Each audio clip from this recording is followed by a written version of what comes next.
Okay, in this part of the video, we're going to talk about the different adjustments you have on the windows in these doors. There's a lot more adjustment than you might think, and we're going to go through these one at a time. This car is number 21 Chop Top. It's my project car, and the reason we're videotaping this one is because it's all wide open. The door is all wide open. We can take a look at it real easy. These things right here in the top, there's one at each end, or there's two of them.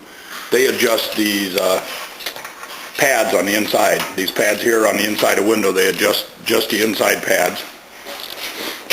We also have this adjustment right here, and there's another one right here. Those adjust the stops for when the window goes up. There's a spool that's on the window, part of window hardware, and we'll talk about that in a few minutes. And they adjust where the piece hits, where the spool hits, and it stops the window when you go up. We also have an adjustment at the top of this rear rail, and that's these two screws right here. That top of that rear rail can be moved left to right, or north to front to rear on the car. Say 3/8 of an inch each way from where that thing is right now.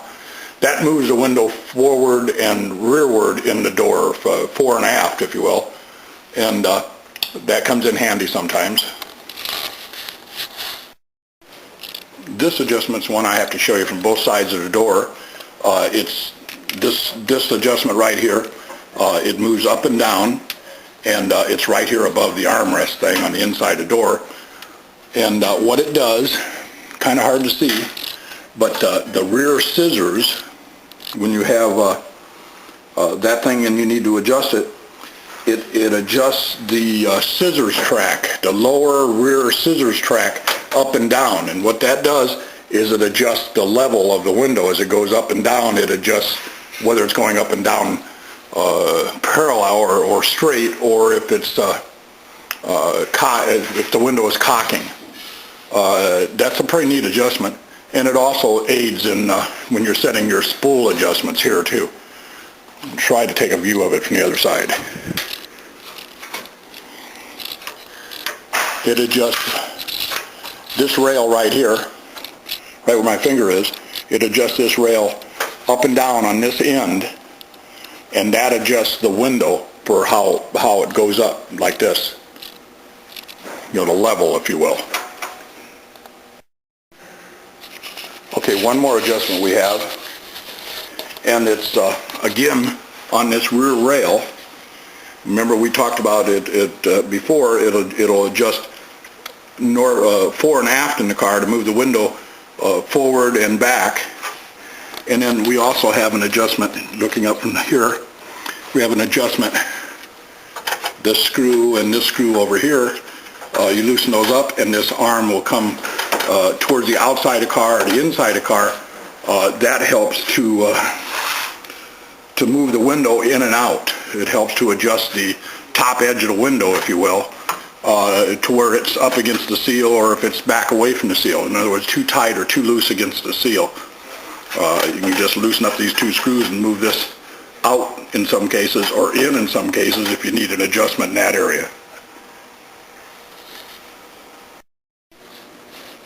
These adjustments will come in handy, especially if you're putting these windows into a car that's not one of the chops that we've done.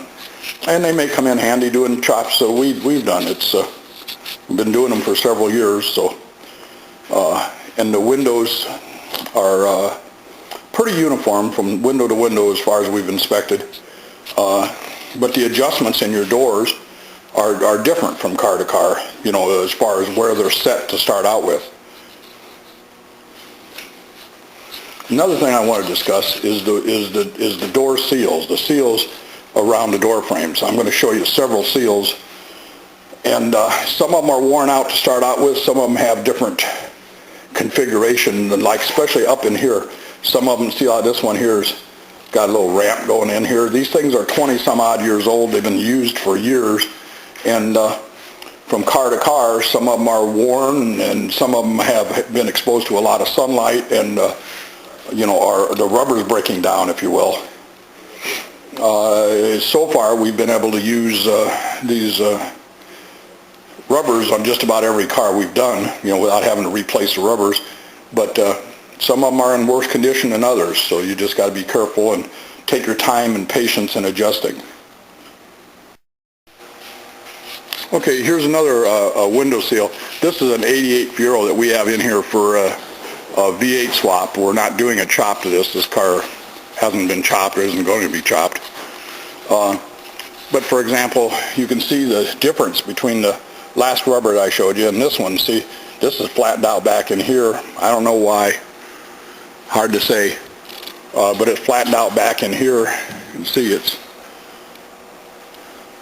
So if we were doing a chop on this and fitting windows to it, that might be an issue. I don't really know.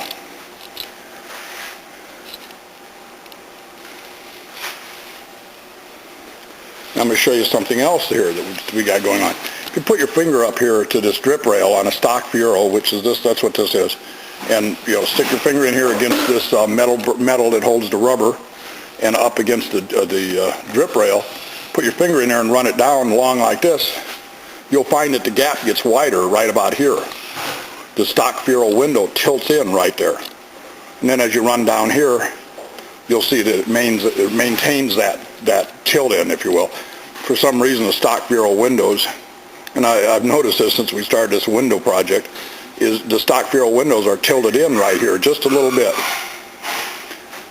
In other words, the gap is wider right here than it is right here. When we've done chop tops over the years, when we go to put it back together, we don't put the drip rails back on. I don't like drip rails anyway. But when we put in this channel that holds the rubbers, we've taken that dip out of there, made this line parallel all the way down. In other words, at the front end of it, right in here, we've moved those rails outboard. Well, now with the glass windows, we're finding out that it's supposed to be in. So on some of the cars, when we start going through these instructions, on some of the cars that we're going to look at, we may have to remount this end of the drip rail and move it in, or this end of the channel that holds the rubber, we may have to move it in here like it was on the original car, because sometimes the window doesn't catch right, and may not catch right in this area here, and that may require a little bit of movement on this window channel. We don't know yet, but we'll find out as we go through these cars that we're going to do here. Okay, this is the same 88 Fiero that's in here for an engine swap. It's not in here for a chop or anything. But I was looking at we're looking at the rubber seals around the windows, and also we just covered this deal here with this drip rail and being the window channel, the piece that holds the rubber, the channel in here for the rubber is lower in towards the center of the car right here in this area, through here, than it is than what you would think. It's less of a gap here at the left than there is right up here. There's a bigger gap. So something to keep in mind. And then what we are looking at the window seals, and we're looking at the condition of the seal all the way down. But you see there's variation from car to car on a stock Fiero and how the windows are, or how the seals are. But see, these windows have been in this car for a long time. These seals have been in here, so they conform pretty well. Now we're going to be putting, if we were doing a chop top on this car, we'd be putting a new window in against a seal that's been using the stock window for the last 20 some odd years. So we have to work a little bit harder at getting the windows to go up against the rubber the way they should. Or you just put brand new rubbers in if you can find where to buy them.